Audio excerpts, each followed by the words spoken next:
Hey everyone, Radhe Radhe. कैसे हैं आप सभी? आई होप आप सभी अच्छे होंगे और आप सभी का बहुत बहुत स्वागत है आपके अपने YouTube channel the study channel में। दोस्तों, आज जो है हम नए टॉपिक के साथ शुरू करने वाले हैं ये सेशन समास प्रकरण।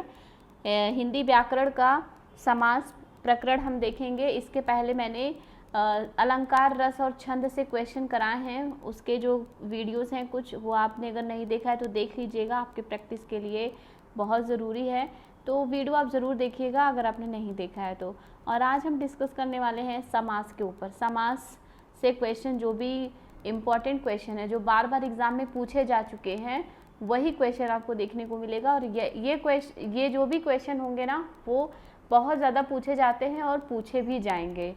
तो वीडियो को बिल्कुल भी स्किप मत करिएगा, आप सभी एंड तक ज़रूर देखिएगा। और आइए चलिए स्टार्ट करते हैं आज का सेशन। पहला प्रश्न है कि यथाशक्ति में कौन सा समास है। बताना है यथाशक्ति में कौन सा समास है। कर्मधारय, तत्पुरुष, द्वंद्व, अव्ययी भाव। तो दोस्तों, इसका जो आंसर होगा वो होगा अव्ययी भाव समास।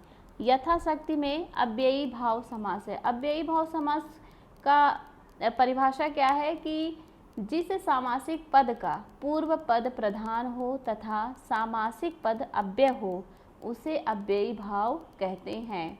जैसे इसके और एग्जाम्पल हैं यथा स्थान, स्थान के अनुसार, यथा समय, समय के अनुसार, यथा शीघ्र, शीघ्रता से। उसी तरह है यथाशक्ति। तो यथाशक्ति में कौन सा समास है? अव्ययी भाव। और यथाशक्ति ये जो शब्द है ये बहुत बार पूछा जा चुका है। समास से प्रश्न जो है बहुत पूछा जा चुका है ये वाला। नेक्स्ट है त्रिभुज। त्रिभुज शब्द में कौन सा समास है? त्रिभुज में कौन सा समास है? षष्ठी तत्पुरुष, द्विगु, मध्यम पद लोपी, अलुक। इसका आंसर होगा द्विगु समास। इसका आंसर क्या हो जाएगा दोस्तों? द्विग समास। देखिए, द्विग समास जो होता है वो वह समास है जो कि संख्या बोधक होता है। जिस कर्मधारय समास का पहला पद होता है वो संख्यावाचक होता है, संख्या बोधक होता है, उसे द्विगु समास कहते हैं। ये सबसे बड़ा इसका पहचान है कि पहला जो पद होगा वह संख्या बोधक होगा। इसका सबसे बड़ा पहचान है द्विगु समास का। नेक्स्ट है देशभक्त में कौन सा समास है? देशभक्त, षष्ठी तत्पुरुष, द्वंद्व, बहुव्रीहि, अव्ययी भाव। तो इसका आंसर होगा दोस्तों षष्ठी तत्पुरुष। देशभक्त में तत्पुरुष समास है। नेक्स्ट है कि चतुर्भुज शब्द में कौन सा समास है? चतुर्भुज। अब यहाँ पे चतुर से आप जो है द्विगु मत समझ लीजिएगा। यहाँ पे चतुर्भुज हो जाएगा आपका बहुव्रीहि समास हो जाएगा। ये चतुर्भुज क्या हो जाएगा? बहुव्रीहि समास हो जाएगा। नेक्स्ट है कि दही बड़ा में कौन सा समास है? दही बड़ा, सप्तमी तत्पुरुष, द्विगु, मध्यम पद लोपी, अलुक। इसका भी आंसर सप्तमी तत्पुरुष होगा, दही बड़ा। नेक्स्ट है कि आजकल शब्द में कौन सा समास है? आजकल शब्द में अव्ययी भाव है, तत्पुरुष है, कर्मधारय है, द्वंद्व है। तो इसका आंसर होगा दोस्तों, इसका आंसर हो जाएगा द्वंद्व समास। आज और कल, आज और कल। यहाँ पे तो चिन्ह नहीं लगा है, पर इसका एक पहचान ये चिन्ह भी होता है। इसका मतलब होता है और। जैसे अन्न और जल, आग और पानी, मार पीट, धन दौलत, पाप पुण्य। तो ये द्वंद्व समास होते हैं। द्वंद्व समास में सभी पद प्रधान होते हैं। सभी पद क्या होते हैं? प्रधान होते हैं। नेक्स्ट है कि पंचपात्र शब्द में कौन सा समास है? पंचपात्र। तो पंच का मतलब क्या हो गया? 5 हो गया। तो आपको पता चल रहा है ये संख्या बोधक है, तो इसका आप सीधे टिक लगा दीजिए द्विगु समास, ऑप्शन नंबर 3। नेक्स्ट है शोकाकुल शब्द में कौन सा समास है? शोकाकुल, कर्मधारय, तत्पुरुष, द्वंद्व, द्विगु। आंसर होगा इसका तत्पुरुष। शोकाकुल में तत्पुरुष समास है। अगला प्रश्न है नीलगाय। नीलगाय में कौन सा समास है दोस्तों? नीलगाय में तत्पुरुष है, अव्ययी भाव है, कर्मधारय है या फिर द्वंद्व है। आंसर होगा कर्मधारय। नीलगाय में कौन सा समास है? कर्मधारय। देखिए, जिस तत्पुरुष समास के समस्त पद समान रूप से प्रधान हो तथा विशेष से विशेषण भाव को प्राप्त होते हैं, लेकिन इनके लिंग वचन भी समान हो, वहाँ कर्मधारय समास होता है। कर्मधारय जो है ना 4 प्रकार का होता है, विशेषण पूर्व पद, विशेष से पूर्व पद और विशेषण है पद। अब देखिए ये क्या है, नील गाय है, तो नील गाय का मतलब नीला है जो गाय, वो नील गाय, इसका विग्रह होगा नीला गाय, नीले रंग की गाय, तो नील गाय हो गया। और एग्जाम्पल है नील कमल, जैसे नीला कमल। महात्मा, महान आत्मा, महावीर, महान वीर। तो इस प्रकार से नील गाय जो है कर्मधारय समास हो जाएगा। नेक्स्ट है कि रोग पीड़ित में कौन सा समास है। रोग पीड़ित में है तत्पुरुष समास, ऑप्शन नंबर 2। नेक्स्ट है पंचानन, पंचानन में कौन सा समास है दोस्तों, इसका आंसर दीजिए आप सभी। पंचानन में कौन सा समास है, पंचानन, तो इसका आंसर द्विगु नहीं होगा, इसका आंसर हो जाएगा बहुब्रीहि समास, बहुब्रीहि समास। अगला प्रश्न है रसोई घर में कौन सा समास है। रसोई घर में तत्पुरुष समास, बहुब्रीहि समास, द्वंद्व या फिर कर्मधारय। आंसर हो जाएगा तत्पुरुष समास, रसोई घर में तत्पुरुष समास है। नेक्स्ट है लोकनायक में कौन सा समास है। लोकनायक में कौन सा समास है, तत्पुरुष, द्विगु, द्वंद्व, अव्ययी भाव, तो इसका आंसर होगा तत्पुरुष समास लोकनायक में। नेक्स्ट है लौह पुरुष, लौह पुरुष में कौन सा समास है।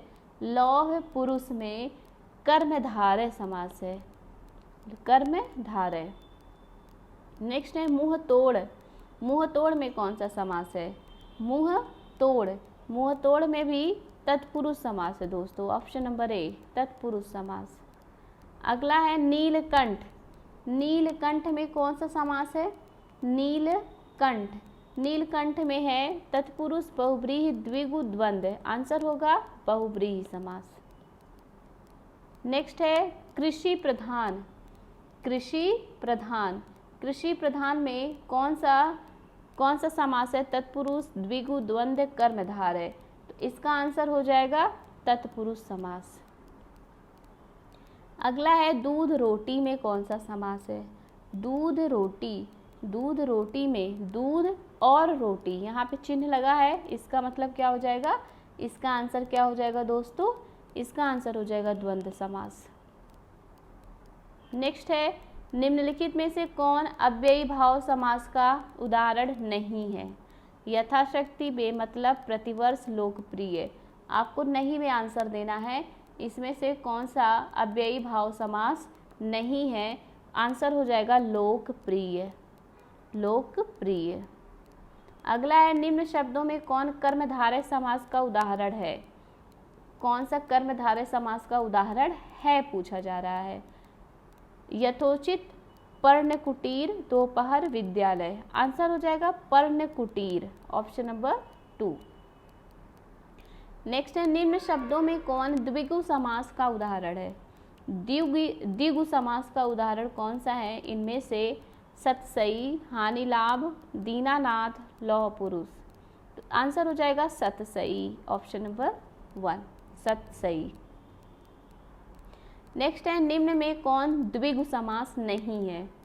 द्विगु समास नहीं है, नवरात्र, नवग्रह, चतुर्भुज, त्रिलोक, आंसर इसका हो जाएगा सी चतुर्भुज। ये देखिए नव से नवरात्र, नवग्रह और त्रिलोक, चतुर्भुज नहीं है। नेक्स्ट है निम्न में कौन द्वंद्व समास का उदाहरण नहीं है। कौन सा द्वंद्व समास का उदाहरण नहीं है। पाप और पुण्य होते हैं, सही है। देश और विदेश, सही है। धर्म और भ्रष्ट, राग और द्वेष, ये सही है, ये गलत है, तो ऑप्शन नंबर इसका 3 सही आंसर हो जाएगा, ये नहीं है। नेक्स्ट है निम्न में से कौन कर्मधारय समास का उदाहरण नहीं है। कर्मधारय समास का इसमें बताना है कौन सा कर्मधारय का उदाहरण नहीं है। नीलकमल, नीलगाय, महावीर, पीताम्बर, आंसर हो जाएगा इसका पीताम्बर। पीताम्बर नहीं है, बाकी सब कर्मधारय समास के उदाहरण हैं। नेक्स्ट है निम्न शब्दों में कौन बहुव्रीहि समास का उदाहरण नहीं है। बहुव्रीहि समास का उदाहरण कौन सा इनमें से नहीं है। चक्रधर, दशानन, महापुरुष, नीलकंठ। आंसर हो जाएगा इसका दोस्तों महापुरुष, ऑप्शन नंबर 3। अगला है, निम्न शब्दों में कौन अव्ययी भाव समास का उदाहरण नहीं है? कौन सा अव्ययी भाव समास का उदाहरण नहीं है? आमरण, निसंदेह, शोकाकुल, भरसक। आंसर होगा शोकाकुल, ये जो है अव्ययी भाव का उदाहरण नहीं है।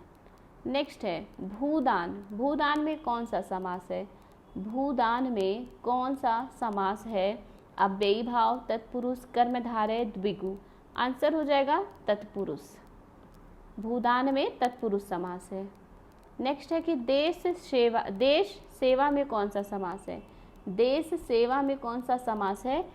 कर्मधारय, द्विगु, तत्पुरुष, बहुब्रीहि। आंसर होगा तत्पुरुष। देश सेवा में तत्पुरुष समास है। नेक्स्ट है दिनकर में कौन सा समास है? दिनकर में कौन सा समास है? तो इसका भी आंसर होगा तत्पुरुष, ऑप्शन नंबर 1। और लास्ट क्वेश्चन है आज का, पंजाब। पंजाब में कौन सा समास है? पंजाब में कौन सा समास है? बहुब्रीहि, कर्मधारय, तत्पुरुष, द्विग। तो इसका आंसर हो जाएगा द्विग, पंजाब। 5 नदियों का संगम होता है पंजाब, तो इसका आंसर हो जाएगा द्विगु समास।